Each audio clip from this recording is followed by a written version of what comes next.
The thing about Betrayal is that it never announces itself with trumpets and fanfare. It slides in quiet, wearing the face you kiss goodnight, speaking in the voice that once whispered promises. Mine came dressed as Alma Fallon, my wife of 8 years, standing in our kitchen on a Tuesday evening with her designer luggage already packed. "It's over, Cedric. My new man is taking me to Paris tonight." I was stirring pasta sauce when she said it.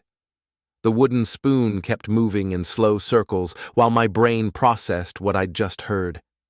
8 years of marriage, 3 years of dating before that, and this was how it ended.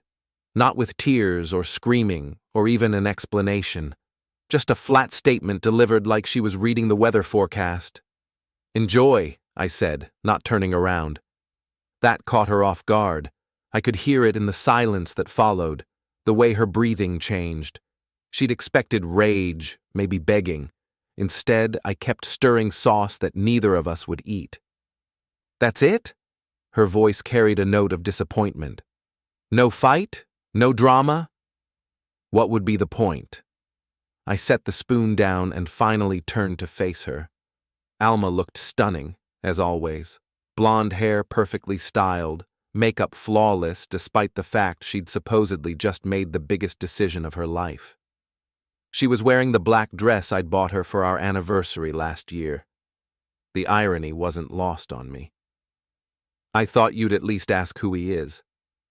"I already know." The truth was, I'd known about Lorenzo Marquez for 3 months. Alma wasn't nearly as clever as she thought she was. Late nights at the office that didn't match her company's project schedule. New lingerie that never made an appearance in our bedroom. Credit card charges at restaurants I'd never been to, hotels I'd never stayed at. Most telling of all was how she'd started treating me like furniture. Not with anger or resentment, but with the casual indifference you show to objects that no longer serve a purpose. Her eyes narrowed. "You don't know anything.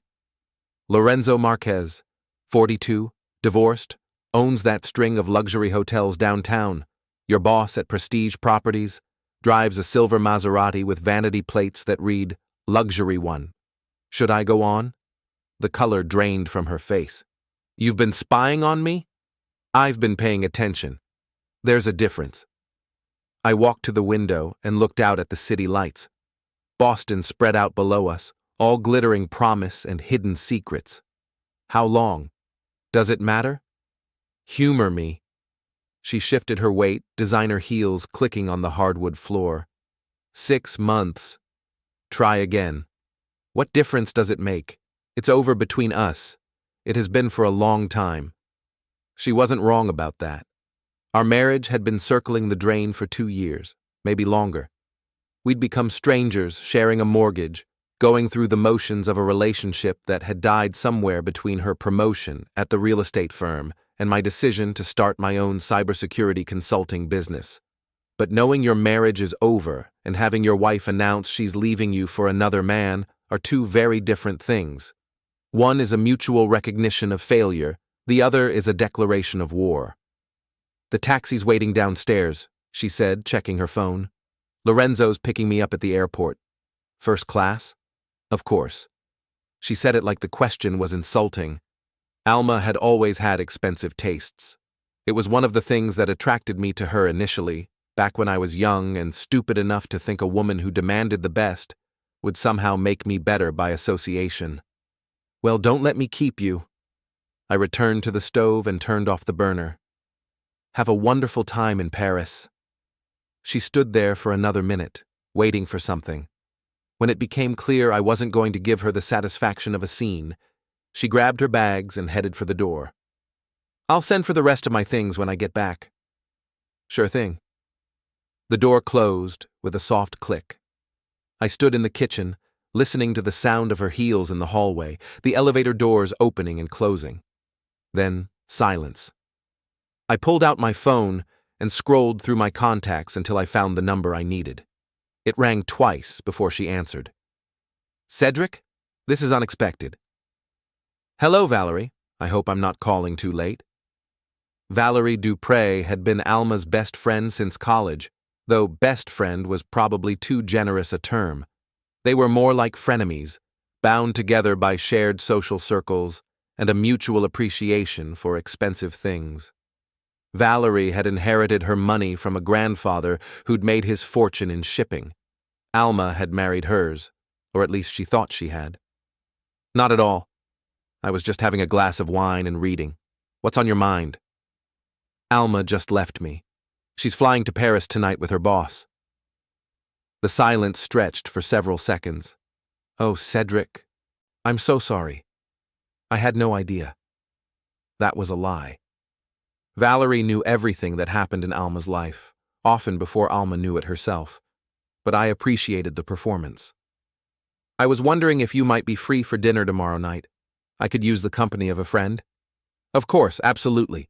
Would you like me to cook, or should we go out? Actually, I was thinking of something more ambitious. How do you feel about Paris? Another pause, longer this time. Paris?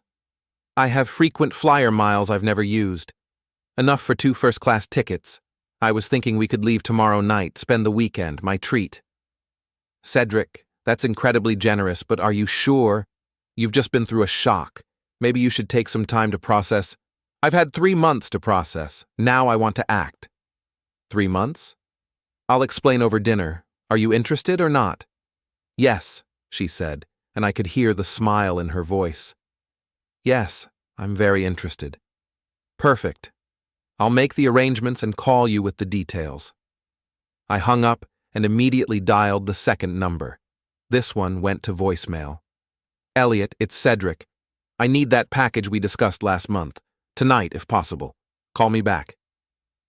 Elliot Rains was a private investigator, ex-Boston PD, and the only person I trusted to handle sensitive information.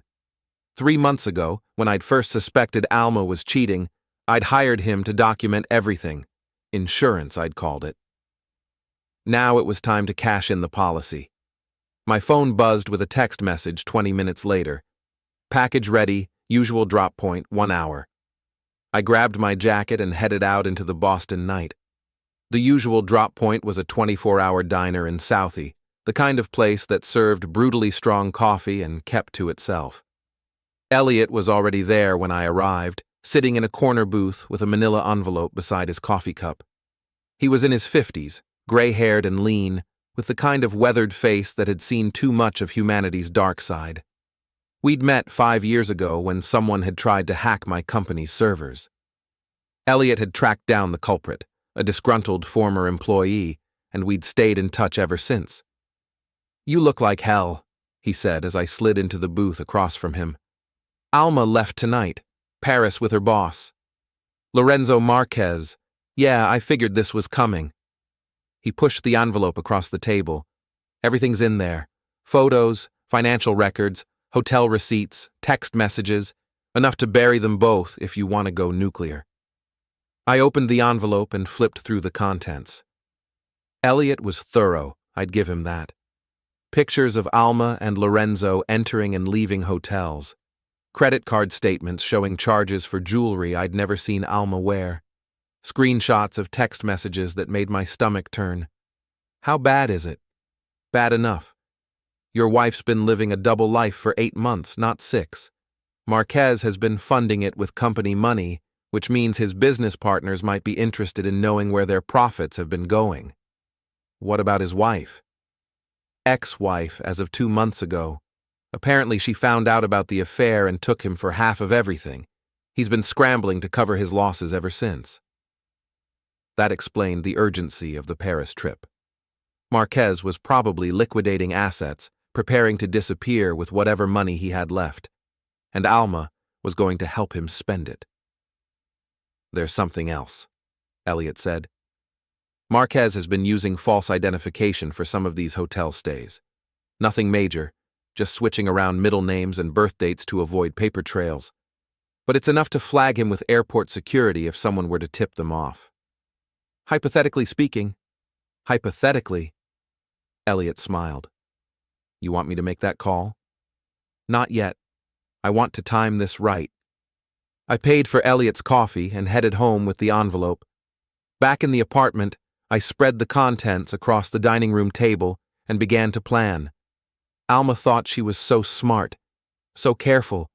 She'd covered her tracks well enough to fool a trusting husband, but not well enough to fool a professional investigator. Every secret she thought she'd buried was right there in black and white, waiting to be used. My phone rang at midnight.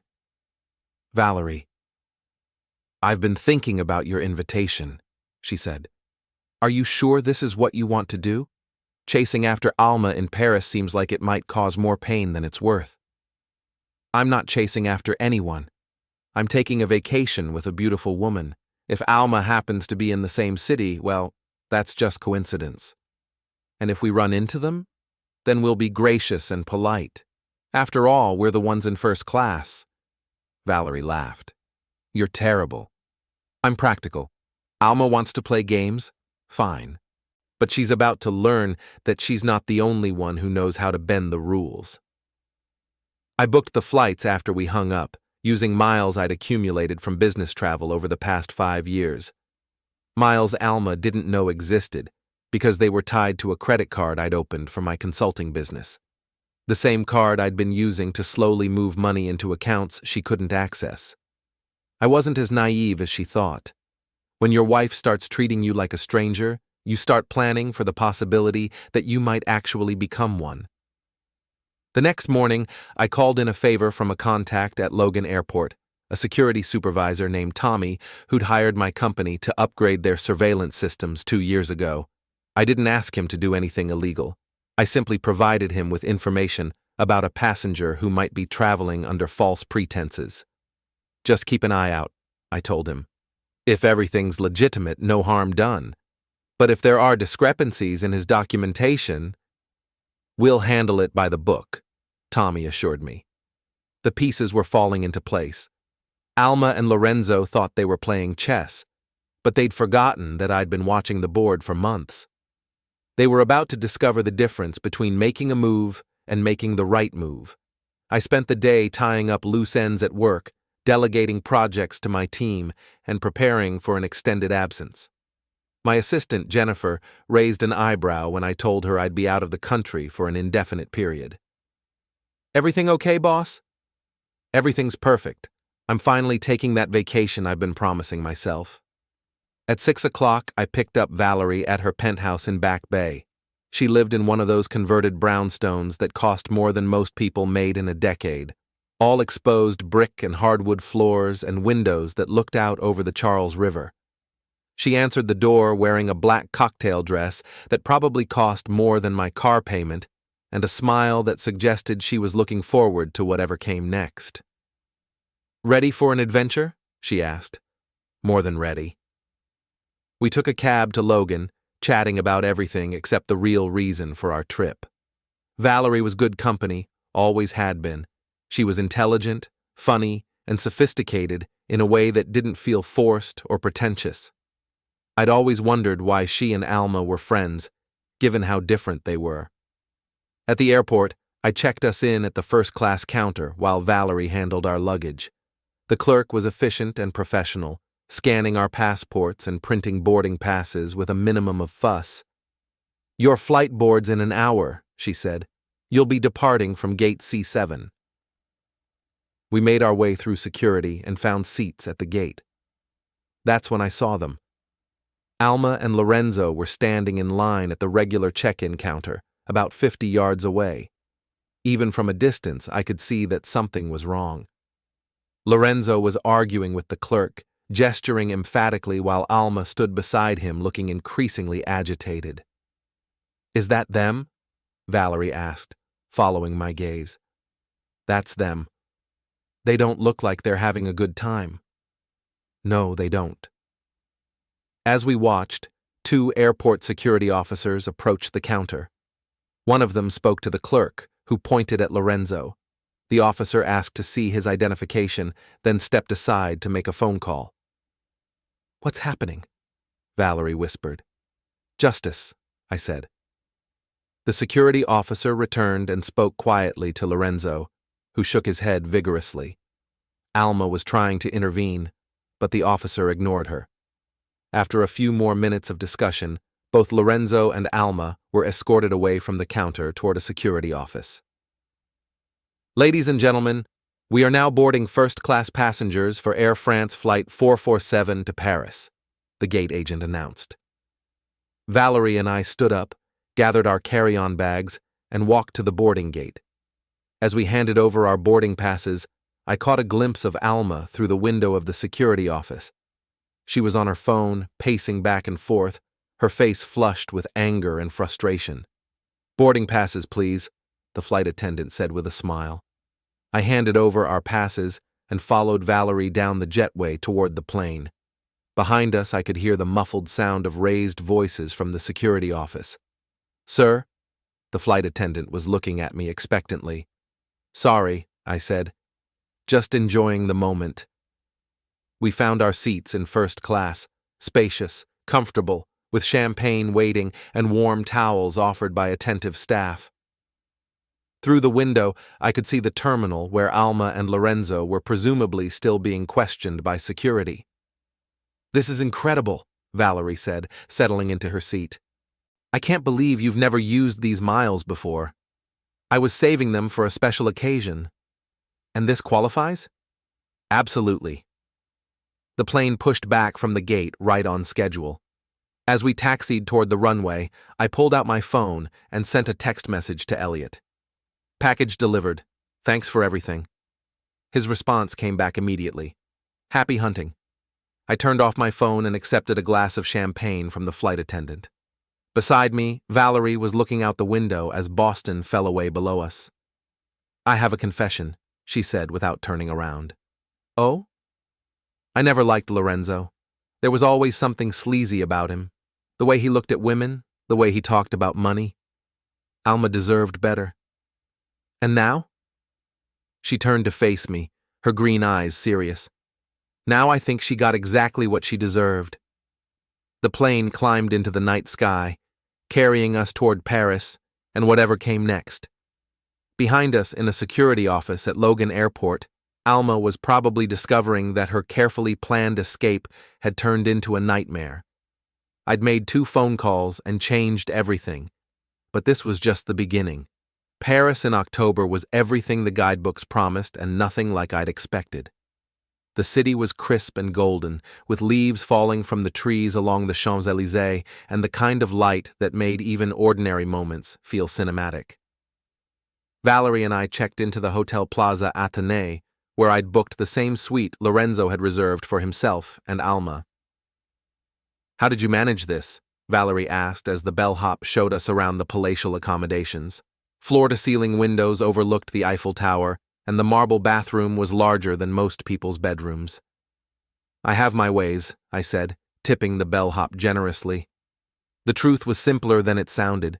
When Elliot had provided me with Lorenzo's travel plans, he'd included confirmation numbers and reservation details. A quick call to the hotel, claiming to be Lorenzo's assistant with an urgent change in guest names, had transferred the suite to my credit card. The hotel was happy to accommodate, especially when I'd upgraded to their most expensive package. "This must be costing a fortune," Valerie said, running her hand along the silk curtains. "Lorenzo's paying for it, indirectly." She gave me a look that was equal parts impressed and concerned. "Cedric, what exactly are you planning?" "I'm planning to enjoy Paris with a beautiful woman. Everything else is just details." We had dinner at Le Grand Vefour, where I'd made reservations using Lorenzo's name and contact information. The maitre d' greeted us warmly, clearly expecting someone else but too professional to comment on the discrepancy. Over wine and perfectly prepared duck, Valerie told me about her college years with Alma. "She was different then," Valerie said, swirling her glass thoughtfully. "Ambitious, yes, but not cruel. She genuinely wanted to make something of herself." "What changed?" "Success, I think. Or maybe just the realization that wanting something and deserving it aren't the same thing." She paused. "She used to talk about you all the time when you first started dating, how smart you were, how much potential you had. And later?" "Later she talked about how you weren't living up to that potential, how you were holding her back." It stung, but it wasn't surprising. Alma had always been focused on appearances, on how things looked from the outside. My cybersecurity consulting business was successful by any reasonable measure, but it wasn't flashy. I worked with banks and corporations, solving problems that never made headlines. Lorenzo, on the other hand, owned hotels and drove expensive cars and made the kind of money that showed. "She's going to hate seeing us together," Valerie said. "Is that a problem for you?" "Not even a little bit," she smiled. "I've been waiting for an excuse to steal you away from her for years." That was news to me. "Years?" "Since your wedding, actually. You looked so handsome in your tuxedo and so completely unaware of how lucky you were. I kept thinking Alma didn't appreciate what she had. And now? Now I get to find out if I was right." We walked back to the hotel through the quiet streets, past cafes closing for the night, and couples strolling hand in hand along the Seine. It felt surreal, like I was living someone else's life. 24 hours ago, I'd been stirring pasta sauce in a kitchen in Boston while my wife announced she was leaving me. Now I was in Paris with her best friend, plotting revenge and drinking wine that cost more than most people made in a day. Back at the hotel, Valerie excused herself to freshen up while I checked my messages. There were 3 voicemails from Alma, each one more frantic than the last. "Cedric, I don't know what you think you're doing, but this isn't funny. Call me back." "Lorenzo and I missed our flight because of some ridiculous mix-up with security. We're rescheduled for tomorrow, but I want to know what you told them. Call me. I know you're behind this somehow. I don't know how, but I know. This is petty and childish and beneath you. Call me back right now." I deleted the messages without responding. Let her wonder. Let her panic. For 8 months, she'd held all the cards, making plans and keeping secrets while I played the role of the oblivious husband. Now the tables were turned. My phone buzzed with a text from Elliot. "Marquez released after 6 hours of questioning. No charges filed, but he's on a watch list now. Alma's credit cards were flagged for suspicious activity. They're stuck in Boston for at least another day." Perfect. That gave me time to set the next phase of my plan in motion. I called room service and ordered champagne, then pulled out my laptop and began working. If Alma wanted to play dirty, I was happy to oblige. But she was about to learn that there's a difference between being sneaky and being smart. When Valerie emerged from the bathroom wearing a silk robe, she found me at the desk with my computer open and documents spread across the surface. "Working on vacation?" she asked, settling onto the couch with a glass of champagne. "Working on justice. There's a difference." I showed her what I'd discovered in Lorenzo's financial records. He'd been using company funds to pay for his affair with Alma, billing personal expenses as business costs, and skimming money from client accounts to cover the difference. "This is embezzlement," Valerie said, studying the spreadsheets. "It's creative accounting, but yes, it's also embezzlement." "What are you going to do with this information?" "I'm going to give Lorenzo's business partners a reason to ask some very uncomfortable questions." I composed an anonymous email detailing Lorenzo's financial improprieties, complete with supporting documentation and a suggestion that the recipients might want to conduct an audit of recent transactions. Then I sent copies to every major investor in Lorenzo's hotel chain. "That should keep him busy for a while," I said, closing the laptop. Valerie was quiet for a long moment, studying my face in the lamplight. "You're not the same man who was married to Alma." "No, I'm not. That man was trusting and forgiving and willing to overlook a lot of things for the sake of keeping the peace. This man has learned better. I like this man better." She moved closer on the couch, close enough that I could smell her perfume and see the gold flecks in her green eyes. When she kissed me, it was soft and tentative at first, then deeper as I responded. "Are you sure about this?" I asked. "I've never been more sure of anything in my life."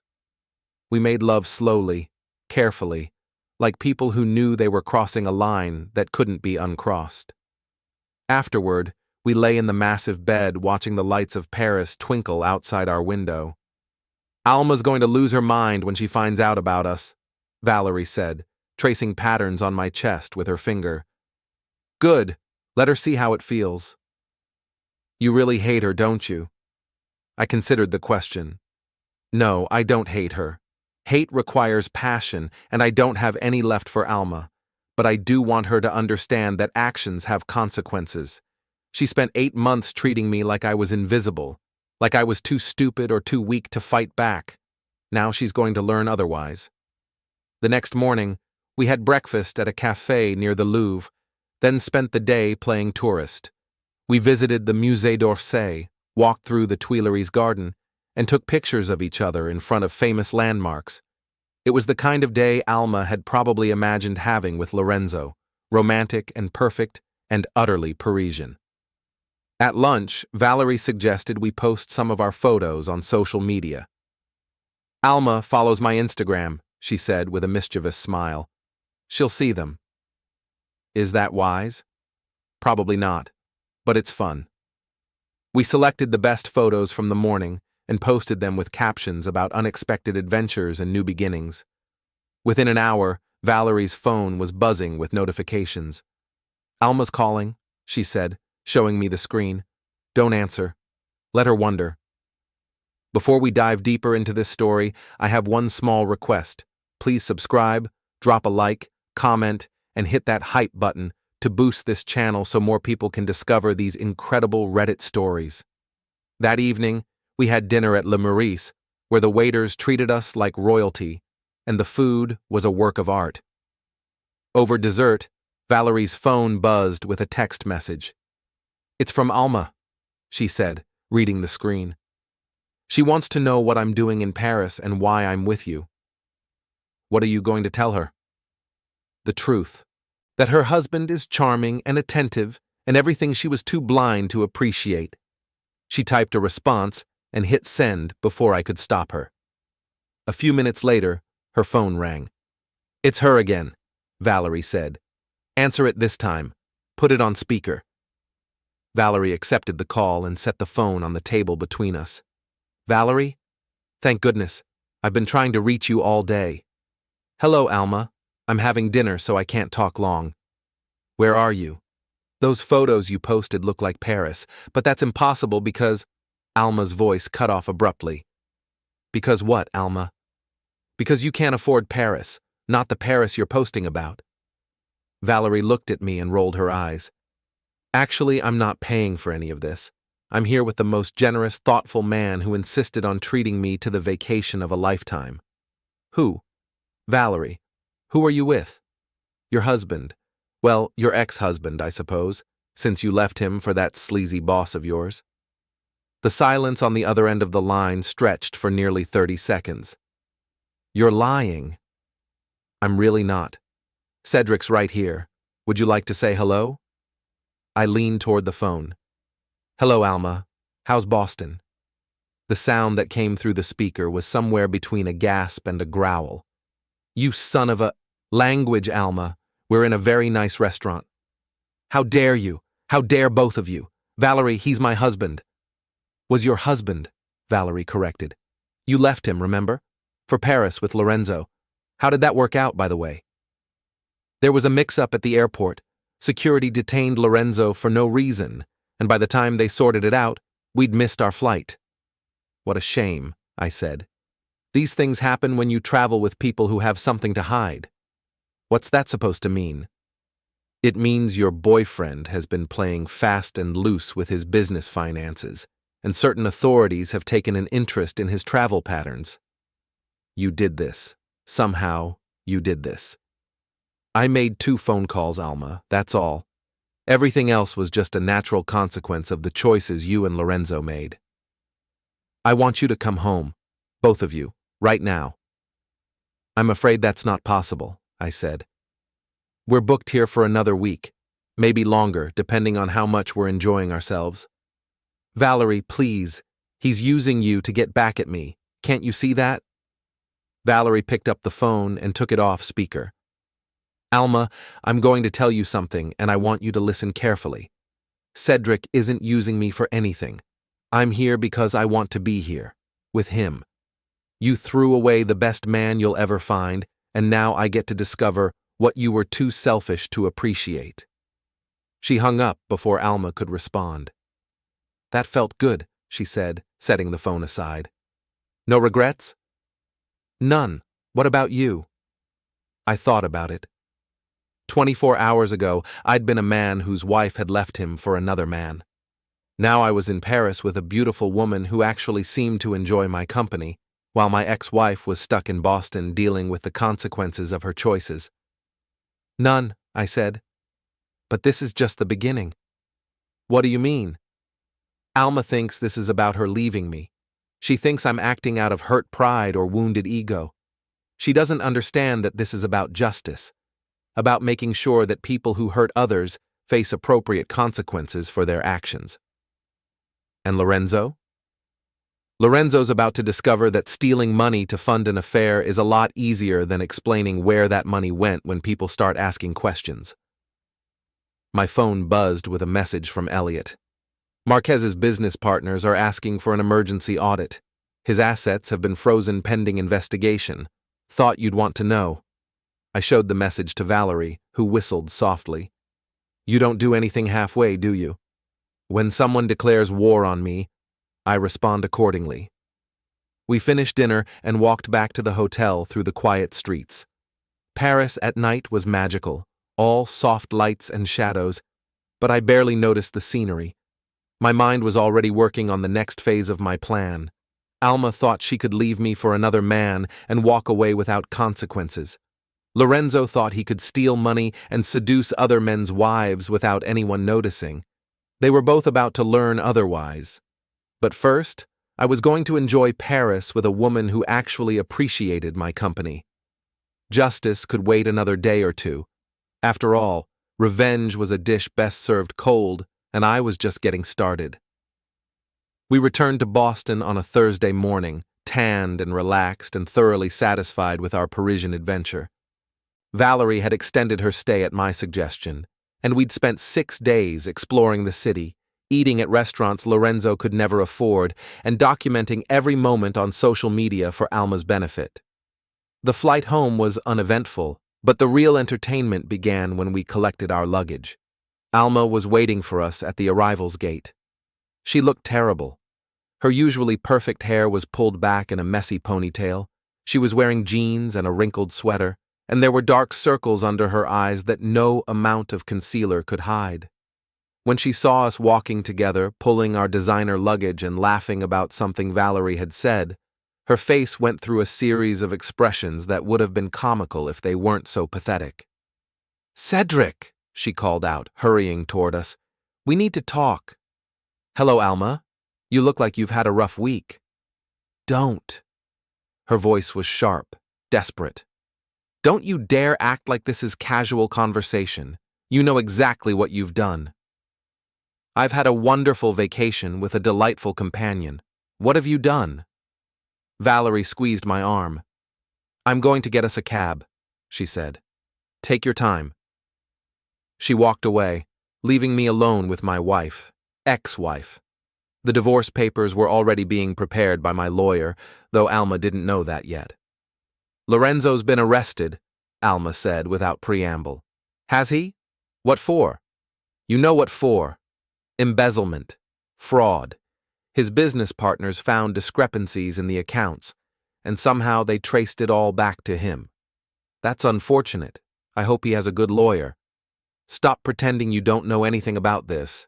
The security problems at the airport, the audit, the frozen assets, it's all connected and it's all your doing." I adjusted my carry-on bag and looked at her with what I hoped was mild interest. "Alma, I understand you're upset, but you can't blame me for Lorenzo's legal troubles. If he was stealing money from his investors, that's between him and the authorities." "He wasn't stealing money. He was borrowing it." "Without permission?" "It was temporary. He was going to pay it back." "With what?" "According to the news reports, his hotels are hemorrhaging money, and his personal assets have been seized pending investigation." That was true. Elliot had kept me updated on Lorenzo's rapidly deteriorating situation throughout our stay in Paris. The man was facing serious federal charges, and his business empire was collapsing faster than anyone had anticipated. "You destroyed him," Alma said, and there were tears in her eyes now. "You destroyed both of us. I didn't do anything except take a vacation. If Lorenzo's business couldn't survive a routine audit, that's hardly my fault." It wasn't routine. Someone tipped off his investors, gave them specific information about what to look for and where to find it. "And you think that someone was me?" "I know it was you." I shrugged. "Prove it." She stared at me for a long moment, and I could see her trying to reconcile the man standing in front of her with the husband she thought she knew.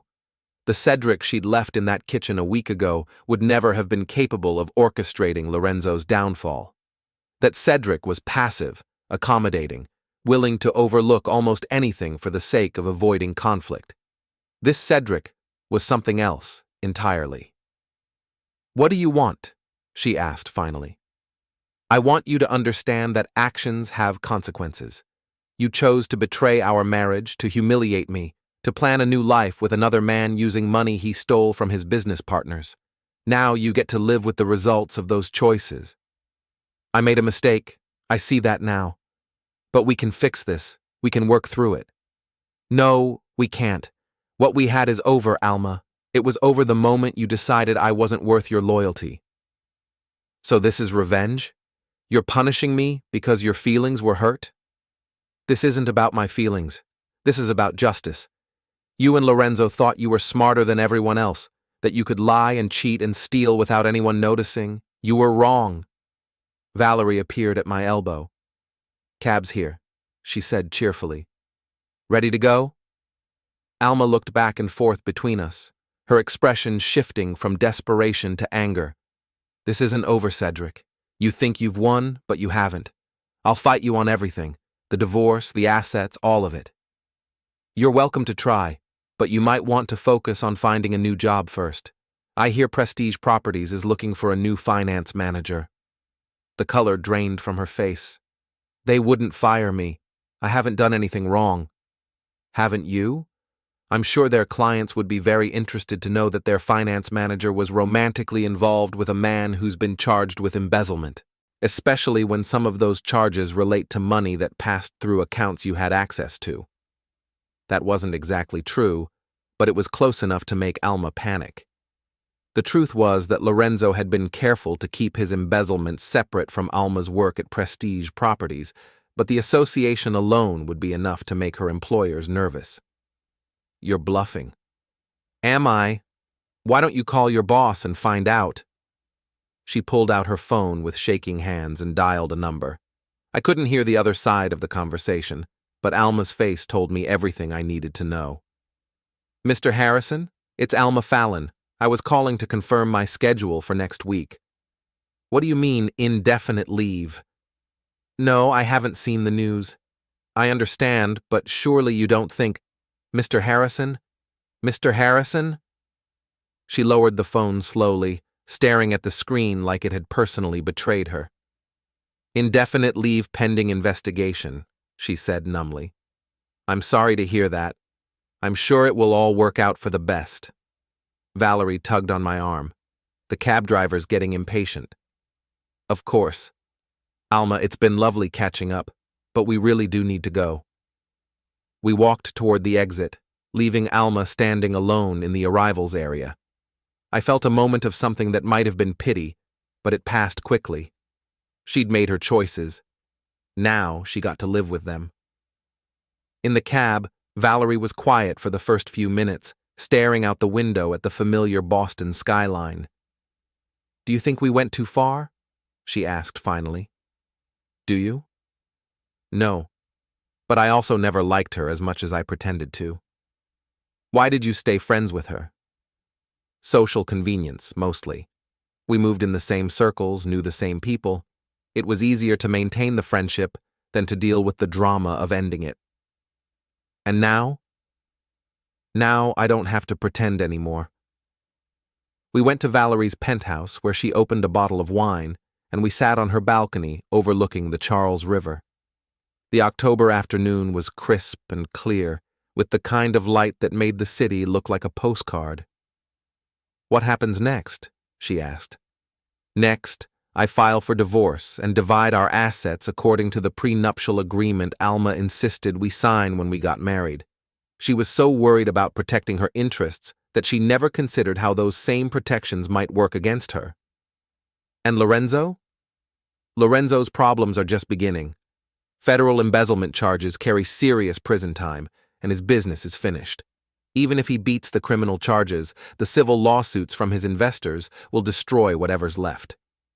"You really don't do anything halfway, do you?" "When someone declares war on me, I respond proportionally." My phone buzzed with a text message from an unknown number. "This isn't over. You'll pay for what you've done to us." I showed the message to Valerie, who frowned. "Alma?" "Probably. Or Lorenzo, if he's out on bail." "Are you worried?" "About what? Empty threats from people who are facing federal charges? I don't think so." But privately, I was a little concerned. Desperate people did desperate things, and both Alma and Lorenzo were facing the complete destruction of their lives. I made a mental note to call Elliot and ask him to keep an eye on the situation. That evening, Valerie cooked dinner while I worked on my laptop, tying up loose ends from the business I'd neglected during our Paris trip. It was domestic and comfortable in a way that my marriage to Alma had never been. Valerie didn't need to be entertained or impressed. She was content to exist in the same space, sharing comfortable silence and easy conversation in equal measure. "I have a confession," she said, as we were cleaning up after dinner. "Another one? I've been in love with you since your wedding day." I stopped loading the dishwasher and turned to look at her. That's a long time to carry a torch. I kept telling myself it would pass, that I'd meet someone else and forget about you. But it never happened. Every man I dated was just a pale imitation of what I really wanted. Which was? You. Smart, funny, loyal, decent. Everything Alma had and didn't appreciate. And now? Now I get to find out if the reality lives up to the fantasy. Any early impressions? She smiled and kissed me softly. The reality is even better. We were interrupted by the sound of breaking glass from the balcony. I rushed outside and found that someone had thrown a rock through one of the large windows. Attached to the rock was a note. "You destroyed my life. Now I'll destroy yours."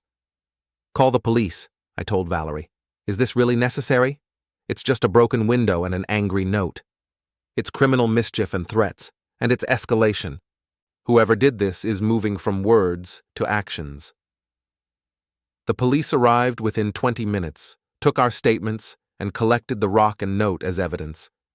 The responding officer was professional, but not particularly optimistic about catching the perpetrator. "Without witnesses or security footage, there's not much we can do except file a report," he said. "But I'd recommend installing some cameras and maybe upgrading your security system." After the police left, I called Elliot. "Someone threw a rock through Valerie's window tonight," I told him. "Anonymous threat attached." "Alma or Lorenzo?" "Could be either, or both. I'll make some calls, see what I can find out. In the meantime, you might want to consider staying somewhere else for a few days. I'm not running from empty threats. They're not empty if someone's throwing rocks through windows. These people have lost everything, Cedric. They've got nothing left to lose, which makes them dangerous." He was right, but I wasn't about to let Alma or Lorenzo intimidate me into hiding. I'd spent too many years accommodating other people's bad behavior. That version of myself was gone for good. "Just keep your eyes open," Elliot said, "and maybe invest in some security cameras." I hung up and found Valerie boarding up the broken window with cardboard and tape. "I called a glazier," she said. "They'll be here first thing in the morning to replace the glass. I'm sorry about this. You shouldn't be dealing with threats because of my problems."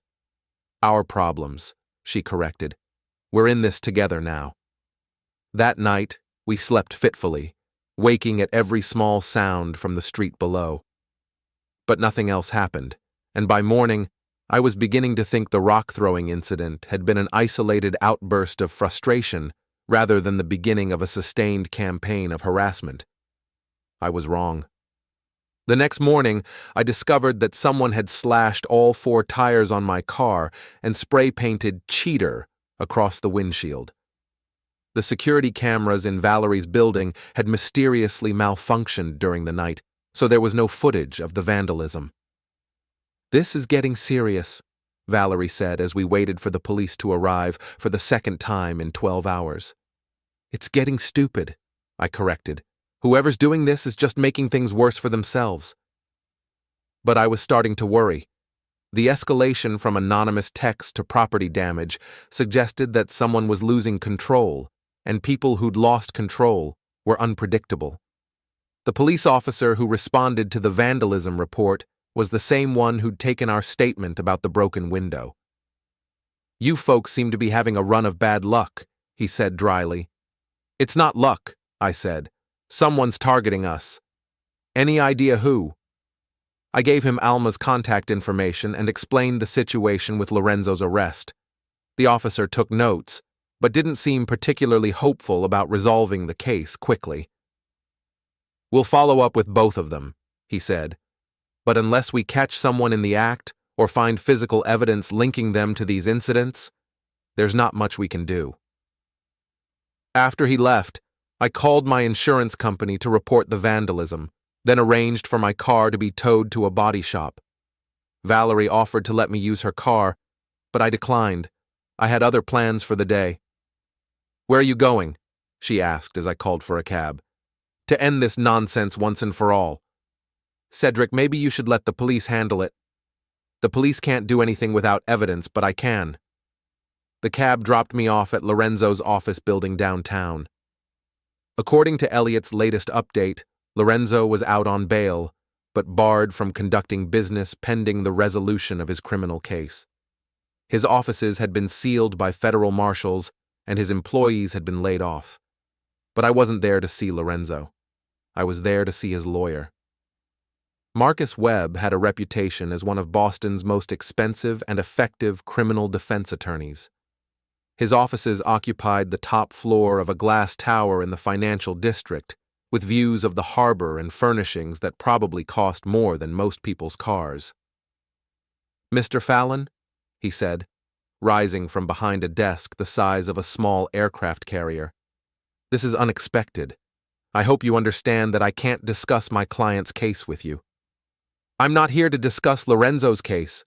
I'm here to discuss mine." "I'm afraid I don't understand."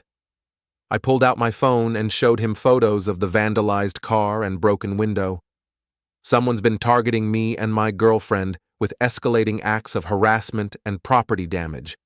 I have reason to believe it's either your client or my estranged wife." Webb studied the photos with professional interest. "Have you reported these incidents to the police?" "Of course. But I thought you should know that if this continues, I'll be forced to take more aggressive action to protect myself and my property." "What kind of action?" "The kind that might result in additional criminal charges for people who are already facing serious federal prosecution."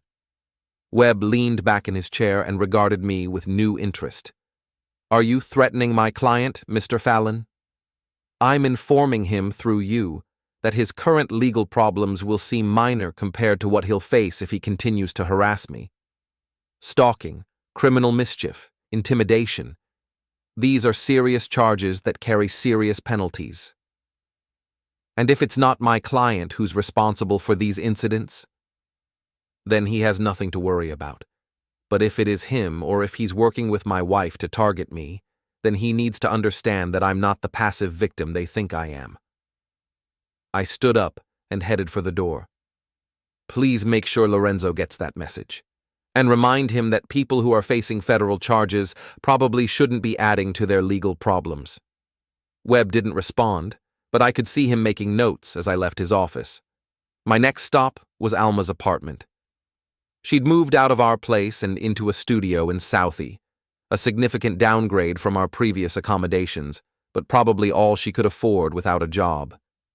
She answered the door, wearing sweatpants and a stained t-shirt, looking like she hadn't slept in days. "What do you want?" she asked through the chain lock. I want you to stop vandalizing my property and threatening my girlfriend. I don't know what you're talking about. Alma, I'm going to say this once, and I want you to listen carefully. If you or Lorenzo continue to harass me, I will make your lives even more miserable than they already are. You think you've hit bottom? You haven't even started falling yet. You can't prove I did anything. I don't have to prove it. I just have to make your life so unpleasant that you decide to leave me alone. How? I smiled. Use your imagination. You thought you knew me, Alma, but you were wrong. The man you married was weak and accommodating and willing to overlook anything for the sake of peace. That man is gone. This man fights back. I could see the fear in her eyes now, the dawning realization that she was dealing with someone she didn't recognize. What do you want from me? I want you to disappear. Move to another city, start over somewhere else, leave me alone. Do that, and I'll leave you alone too. And if I don't? Then you'll find out just how creative I can be when someone threatens people I care about. I turned and walked away, leaving her standing in the doorway. I could feel her watching me until I turned the corner, but I didn't look back. The harassment stopped after that. No more broken windows, no more vandalized cars, no more threatening messages. Either my warnings had been effective, or whoever was responsible had decided to try a different approach. I hoped it was the former, but I prepared for the latter.